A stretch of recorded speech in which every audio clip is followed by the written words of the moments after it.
ఈరోజు మన శ్రద్ధ ఆశ్రయ మందిరానికి వచ్చినటువంటి మేడం గారికి మరొకసారి ధన్యవాదాలు తెలియజేస్తున్నాము.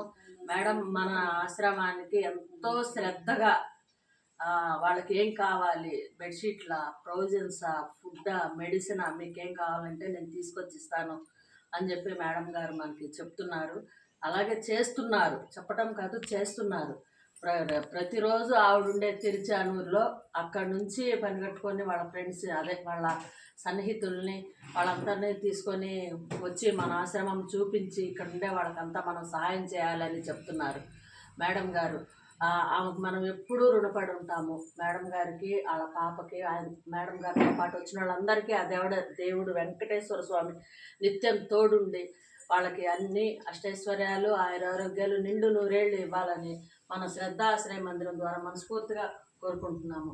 అందరూ మేడం గారికి వచ్చిన వాళ్ళందరికీ ఒకసారి థ్యాంక్స్. అరటిపళ్ళు, దుప్పట్లు అన్ని తీసుకొస్తున్నారు, కూరగాయలు ఇచ్చారు, భోజనము. బెడ్షీట్లు అయితే తెప్పిస్తాము, బయటకు వెళ్తాము, బెడ్షీట్లు అయితే తెప్పిస్తాము. స్వదిష్ట నా పేరు చెప్పడం కంటే మీరు స్వదిష్ట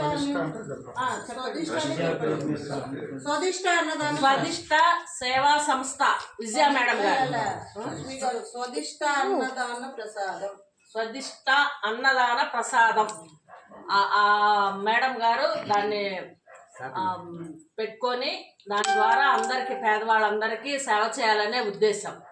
కాబట్టి ప్రతి ఒక్కరూ ప్రతిరోజు ఏదో ఒక సంస్థకి వెళ్తున్నారు, ఎక్కడ పేదవాళ్ళు ఉంటే అక్కడికి వెళ్తున్నారు, అన్నం పెడుతున్నారు, బట్టలు ఇస్తున్నారు, బెడ్షీట్లు ఇస్తున్నారు, భోజనం పెడుతున్నారు, మళ్ళీ అక్కడ స్విమ్స్లో కూడా భోజనం పెడుతున్నారు.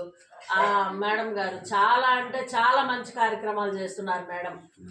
నిజంగానే ఇలాంటి వాళ్ళు ఉండబట్టే ఇంకా ఇంకా ఇంకా ఇంకా మనకి మంచి జరుగుతూ ఉంది.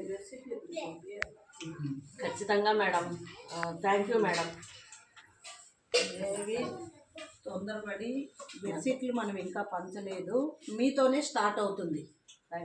మీతో ఫస్ట్ స్టార్ట్ చేసి తర్వాత వేరే వాళ్ళకి వెళ్తుంది అది.